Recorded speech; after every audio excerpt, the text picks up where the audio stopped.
Welcome. This is Rayna Neises, your host of the Season of Caring podcast, where we share stories of hope for family caregivers, breaking through the busyness and loneliness to see God even in this season of life.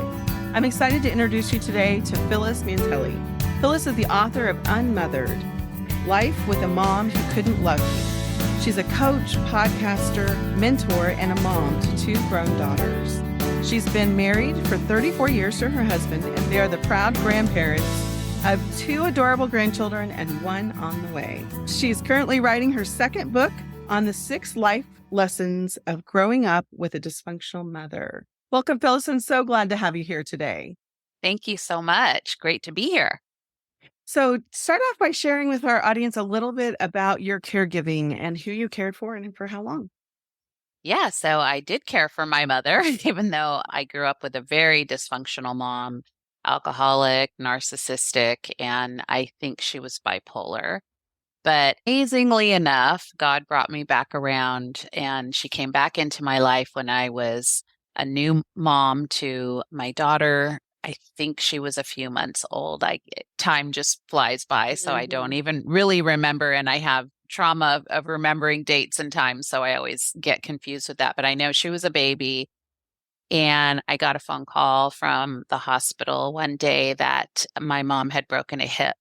And I hadn't talked to my mom in probably a couple years, and she was out of my life, and I just felt this pull to go and be with her. They also said that she had come in drunk, and so they couldn't give her any medication for 24 hours, and she wasn't coherent. So they didn't even know who to call. And finally, they got a phone number out of her purse, and she said to call me out of all 3 kids. And so that began 16 years of caregiving with my mom. Wow. She recovered quickly from that one, but didn't learn her lesson, kept drinking, broke another hip. And then she got very afraid to leave the house. And so she sort of became homebound, and she had to have a whole hip replacement because she wasn't mobile. So I think her hip started losing bone mass and things like that. So that was a whole journey of medical issues that I took care of with her. And I actually became a kind of a part-time nurse for her because she had infections in her legs from not being mobile. So a visiting nurse showed me how to glove up and soak my mom's feet and put Eucerin and then bandage them and that kind of stuff. Never thought I would do that kind of thing. Giving her showers, like all of that. But she ended up getting dementia in the last, I want to say, it happened pretty quickly. She had it for, I think there was signs of it 5 years in, but once it got really bad, we had to put her in a nursing home because she really didn't know what was going on. And then she did not recognize me towards the end. So yeah, it was a long time. My girls were teenagers by the time she passed in 2007. So it was a really long, hard journey, but I learned so much about grace and forgiveness during that time. So I can't say I loved it when I was in it, but I can say now, looking back at the history, that I'm so grateful that I went through those hard times because it just made me appreciate family so much more. And also my girls got to see me being loving and graceful to someone who wasn't really lovable a lot of the times. Yeah. That's amazing. So many pieces of it and that's so true about all caregiving is we have so many, it feels like as soon as we kind of get a clue of how to take care of one thing, then something else happens and it changes in a different way. And it's just always this needing to bend and to be fluid in how we're caring even. And a lot of people don't realize there is a lot of research now pointing towards alcoholism and dementia. Right. And so a lot of people don't think about that being a cause, but it definitely can be. And also she was physically abused for most of my life. So she had a lot of head trauma from that. Yeah. And so I believe that a lot of that was caused to create that also. Mm-hmm. Definitely. Our brains can only handle so much and we think we bounce, but there's a No. lot. We really don't. All of those things are absorbed in different ways. And so that's sad. So Yeah. it sounds like it was so difficult, even just such a growing process, probably for you in just caring for her when she didn't care for you. Right. So this is where I learned boundaries a lot. So this was why my siblings didn't really want to be around her, is that she was very biting. So she was someone that, because she had trust issues, she would rather try to push you away so that Mm, she could say, see, nobody cares about me. No one wants me. And so there was this push pull of like having to reteach her and say, there were days when she was not nice. And I would calmly tell her, like, you're not being nice today. I'm going to set you up for lunch and things like that. I'm not going to stay and visit with you because you're in a mood. And she tried to throw it back on me. And I'm like, I'm not a child anymore. And I don't need to put up with this. So I'm going to go home and I need you to sit and think about it. And then tomorrow I'll come back and, we'll start again. And I think over time, she was really like, oh, she's serious, because I set a hard boundary line with her.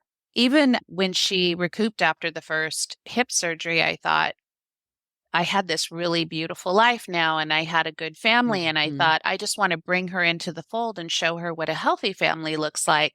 But what happens is when you bring someone toxic into the family, they disrupt the family that you're trying to Mhm. create.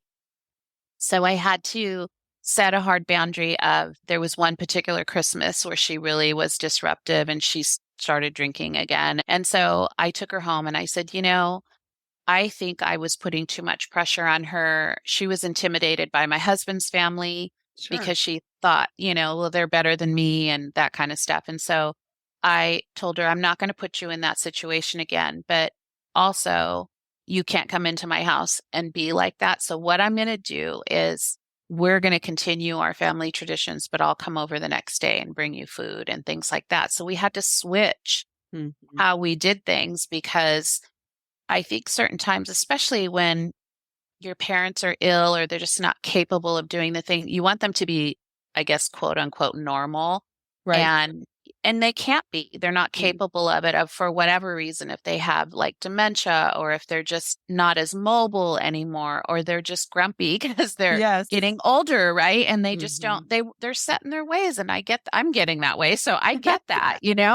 And so I think we keep trying to go back to the way that they were or the way Yes. you remember them. And I think that's a mistake. I think you have to meet them where they are.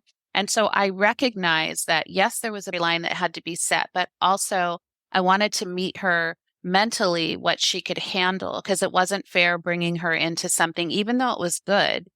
It, it was something that was making her be disruptive because she was Right. uncomfortable. And Mm. so we learned how to maneuver things that way. So a lot of times it was just me or me and my husband. My girls, when they got old enough, they were like, we just really don't want to go over there because she's kind of mean. And I was like, Mhm. you don't have to. It's okay. They loved her from afar. They were just like, she's not someone we really want to be around. So unfortunately, and I think it's a mistake to force kids and stuff to be around people. I mean, it depends on the extent of that. Like, of Right. course, older people are a little gruff, but she was mean. And Mhm. so there's a difference. So I don't think you should like have to force your kids to be around that when they're not really being raised in that way. So caregiving is just a fine line of, It is. what you can handle, what is good for the family, what is good for them. I think you have to look at it from all angles. Yeah, it's kind of a dance, that give and that Mhm. take. And then again, when things change and it's no longer working, it's finding something new that does work. So Yeah. and that's kind of not how we're wired. We'd really like it to be easy and Yeah, we consistent like when we, systems and graphs and yeah, schedules and things like that. And especially if you have a parent that has dementia too, they don't, oh my goodness, like they don't think the same way at all. And it's shocking when you start seeing signs of that. So I remember, I'll tell you a quick story, is when I first noticed. So of course, one time she left the cheese out, like a whole block of cheese. And I came over the next day and I said, oh my gosh, mom, like there's cheese out. And she goes, I didn't do that. And I said, well, you live here by yourself. So yeah. And then another time I came over and she had taken all the Kleenex out of the Kleenex box and like stacked them next to her. And I said, who did this? She goes, I didn't do that. And I said, do you have like gnomes that live here? Like, what's going on? And we laughed, but then I was like, what's happening? Yes, something weird's happening. So it was that kind of stuff, like things were being left on or stuff was being like put in a corner somewhere. Just these odd kind of things where you're like, this is, I mean, she was already weird, but I was like, this is real weird behavior. And so I just noticed like something was off and I started talking to the visiting nurse and she said, yeah, we're going to have to keep an eye on her mental health. There may be some things slipping. It's funny how those little odd things, a lot of times they have excuses or they have, they're kind of covering up pretty well for a while. And then eventually all the dominoes fall and there's just no way to keep covering things up. So it's hard. So tell us, you have a favorite caregiving story that you'd like to share?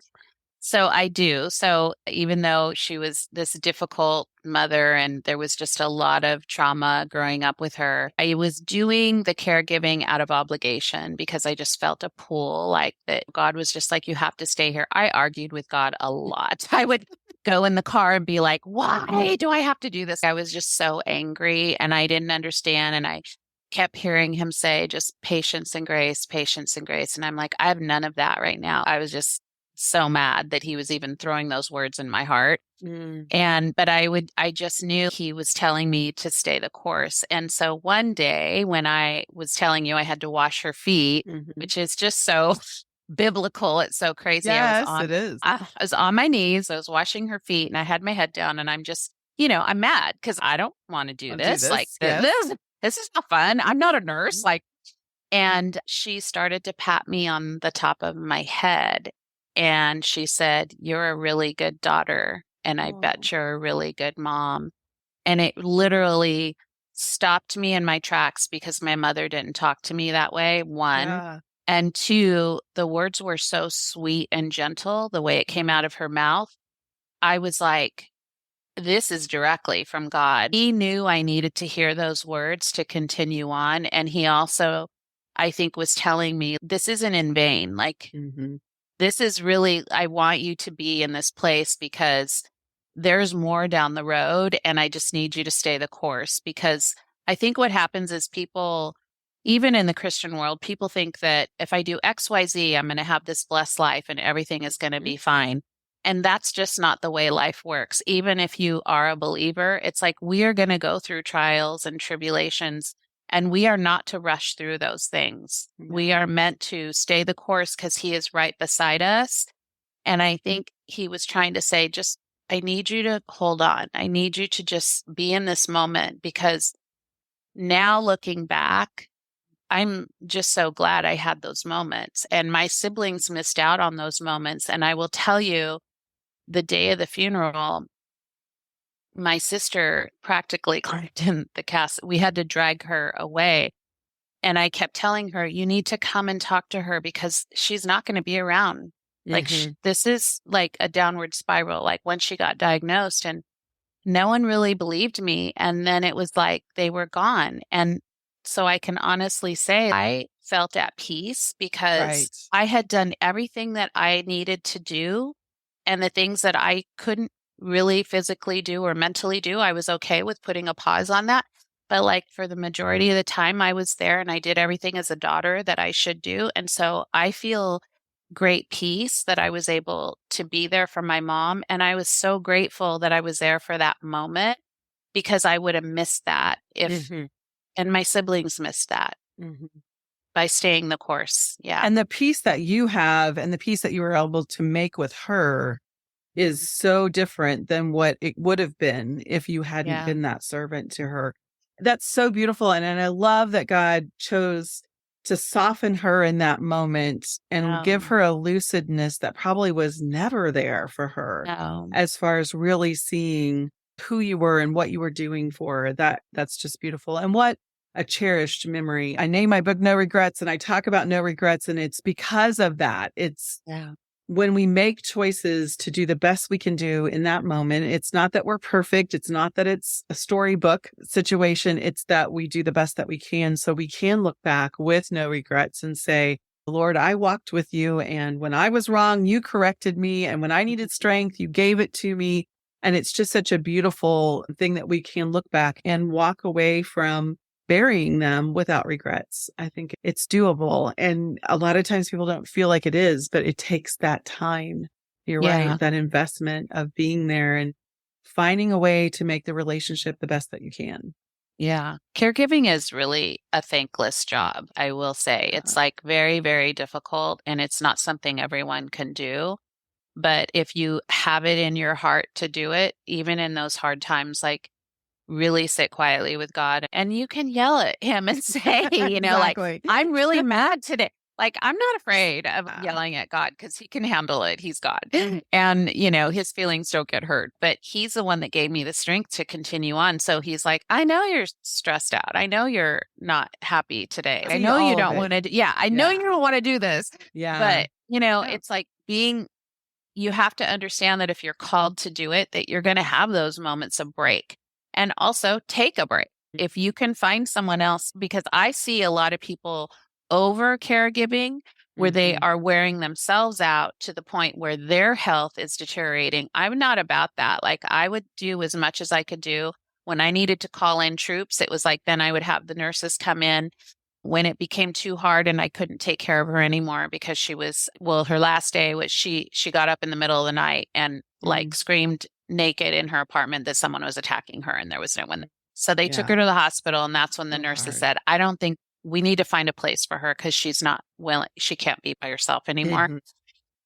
And I think that was a smart thing to do because, first of all, I could never have her in my house. It would be too disruptive. And I think people do that out of guilt. But you have to look at the relationship. If you love your parent more than anything and you're willing to do that and bring them in, that's good too. But I would still recommend bringing in outside help. Yes. Because especially with dementia or Alzheimer's, oh my gosh, they're awake at 2 a.m. Like they wander. And so you're not capable of doing it one-on-one. It's just, unless you have help, it's just not possible. So you can't play hero with that. Yeah. You pay for it and they pay for it. And you think that you aren't, but all the way around it is. And I say that all the time. I went and I stayed with my dad 3 days in a row. And I would say to myself, it's only 3 days, Rayna, but it's a long 3 days. It's a long 3 days. When you're like on the whole time. 24/7. Yeah. So we had help. I had help. Even in those 3 days, I had help because I needed to know if I was up all night with him, I had a block of time that I could sleep. Right. Yeah. And honestly, I tell people all the time, I think he got tired of me too. I think he looked forward to having those different personalities. He's all, I need another face in here. Exactly. We're all different and we all bring different things. So what would you say is the most surprising thing to you about caregiving? Well, just that. I think, that it can be thankless, but also I just think it can be really joyful and fun sometimes too. So one of the things I would say is if you're taking care of a parent, especially, is to really listen to the stories of the past. Like, I think that's so important. I learned so much. My dad is still here at 97. And about 5 years ago, he just started pouring out these stories. I had never heard them. Yeah. And I was like, you never told me this. And so I just think we can really learn things from our parents, even in those moments, and maybe just sit and like, even with a recorder or sit and journal or something and just find out stories. Why are they the way they are? Like, what happened to them, and how's your history? I know a lot of people from that generation don't really like to talk about their families. And I think a lot of them came from trauma. And so then they become traumatized and then they traumatize us. And I'm all about breaking that generational cycle. But I think one of the things that I really enjoyed was learning some things just by sitting with them. And then also after she died, I went through all of her stuff because you know how parents hide things and everything. And my mom had tons of magazines, but I'm like, I know she probably hid something in these magazines. So I had to go through each one. But I went through this box and there was like cards from people that she had helped. And I never knew that about her and that she had prayed for. And it just blew my mind that that was a mom I didn't know. And so I was like, wow, there was a gentle side to her. So I think that's unexpected when you don't, those are things that you find out about your parents from going through their trinkets and listening to their stories and things like that. So it's kind of an unexpected joy. I agree. I think it's so important, especially because my history, I didn't have that opportunity. Not with my mom at all because she was nonverbal so quickly in her Yeah. diagnosis and I was so young. But even with my dad, we were born when they were 36 and 38. They lived a whole life before we were born, my sister and Yeah. I. They never really talked about that life before we were Right. born. And so getting my dad to tell some stories, he definitely would talk about softball, baseball, a lot of those kinds of things that he did. But now that he's gone, his sister is the last of that generation, and she's telling stories on them that we never heard before. Wow. So it's been really fun to hear things about what they were like. And when they were so young, they married at 17 and 18. So I've just learned so much Oh my about them that gosh. they never shared themselves. And like you said, then cleaning out the house, you definitely find those little mementos and things, but you can never get that back. And so Right. it's not too early. Like your dad, I think somebody was talking about just different seasons of life that I think as we get older, we get to a point where we're really thinking and contemplating our legacy. I think Yeah. at that point is when we're really ready to share. I've seen that with my aunt. She was never open about these things before, but in this season of her life, as she is going physically, things aren't going well, and she's definitely struggling more. I see her more open to sharing that family history and those stories. So I think there's something about us that are kind of wrapping up that legacy a little bit, as we get to that later Totally. part of life, of the Yeah. journey. So share with us one time that stands out to you when God was really there for you in your caregiving season. Ooh, well, let's see. There was a lot of times when he was Yes, I really know. there. It's hard to get down to one. So one thing I think when he was there for me was that time when I was really, really upset and I heard the words patience and grace and I Mm. just screamed in the car. I was pouring down tears. I can say years later, when my oldest daughter got married, my husband was walking her down the aisle and those two words dropped back into my mind and Mm. it took my breath away and I just started bawling because I realized what he was saying is, I'm not telling you to have patience and grace right now. I'm telling you through patience and grace, there's more. Like Mm. there's more down the road. And so I need you to just hang on, right? And just do this thing because you're going to have this beautiful patience and grace moment. And it was like when I was watching her walk down the aisle with her dad, I just was like, why are those two words dropping in my head? God is with you for the long haul. And so it was just such a beautiful moment of remembering those words. And so I actually named my coaching course Patience and Grace Coaching because those two words are super important to me. And it just brings me back to a time when God was like, I got you. I'm holding you. Hold on. You can do this. I know it's hard. And it was only by his strength because I really, really just wanted to walk away. Mhm. I just wanted to do the same thing that my siblings did. It was just so hard and difficult.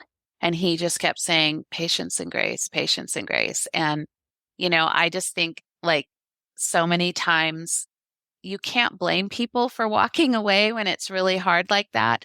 But if they could just know that their strength is not their own, that they can just hold on for one more day.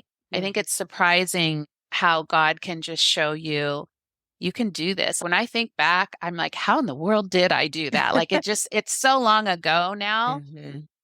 but I can put myself back in that moment and remember that stress and just the anxiety and just the tiredness because I was raising my girls too. And Mhm. my husband worked 80% of our marriage away from the home. Wow. So I would tease people and say, yeah, I'm a single mom with benefits. So I have all the goodies and stuff, but I was Yeah. the only He's not one. Like, there. so if I was Yeah. sick, like I still had to get them to school. There was just times where I was like, I don't want to be this person anymore.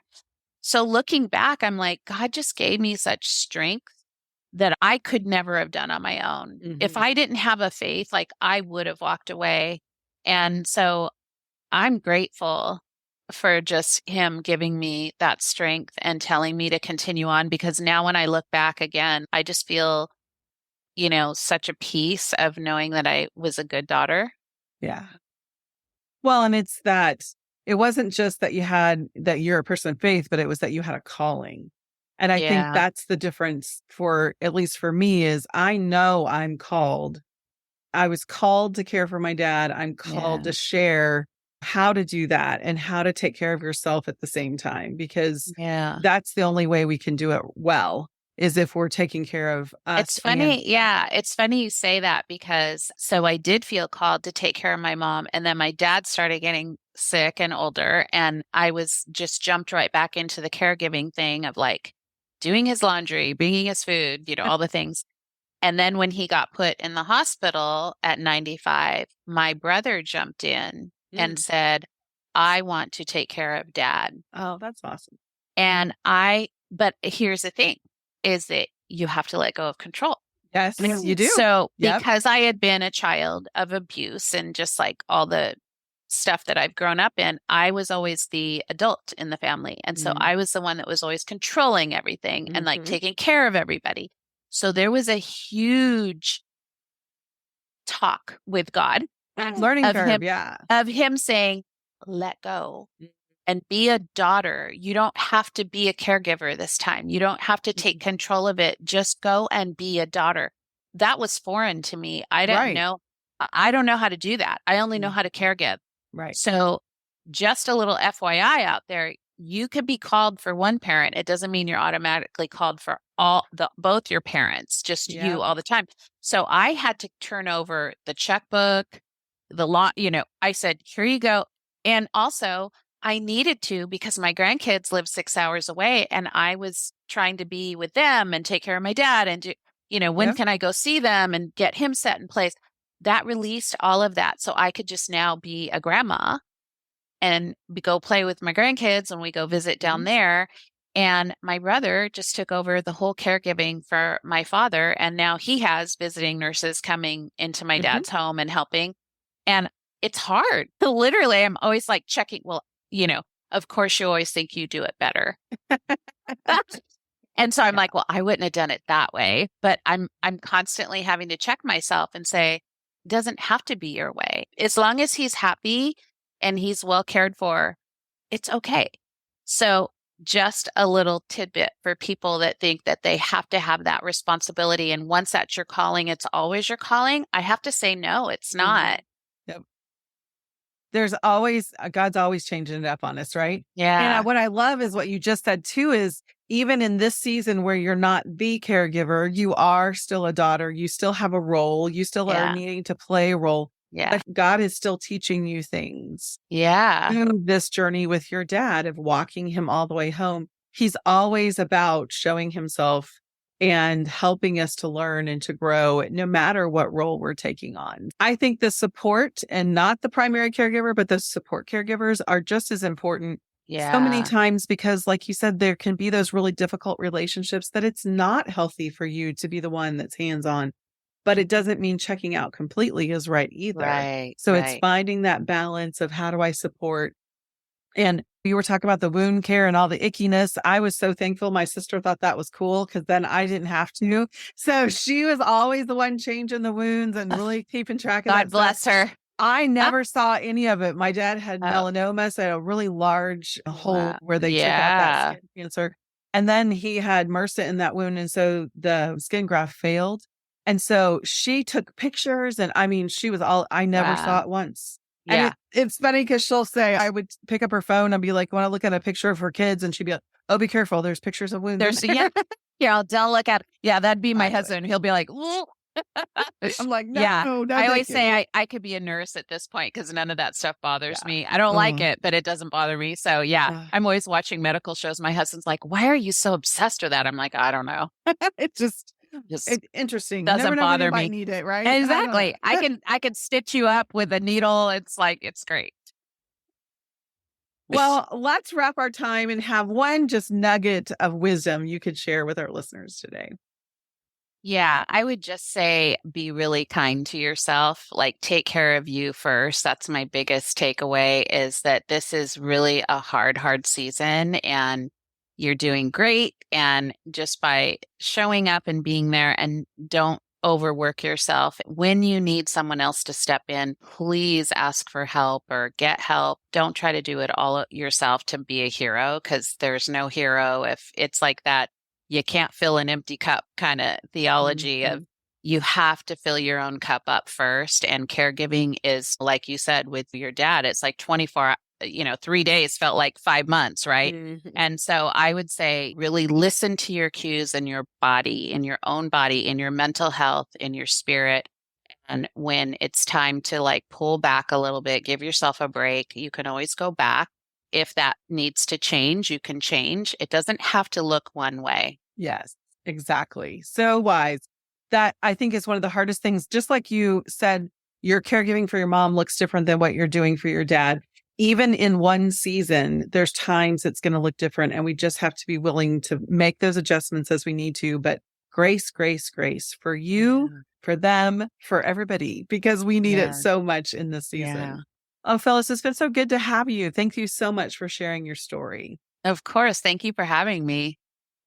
And listeners, thanks for joining us. Today, we had stories of hope from Phylis, and this episode has been brought to you by Content Magazine. The spring edition launches April 1st, so be sure to grab your pre-order copy that's available now. It's an electronic magazine that is designed to help you find God during your caregiving season. Take a moment to take a deep breath, find Him, and then jump back into your caregiving life refreshed. It's available now at Content Magazine online. A Season of Caring podcast has been created to share stories of hope for living content, loving well, and caring without regrets for family caregivers. If you have legal, financial, or medical questions, be sure to consult your local professionals and take heart in your season of caring.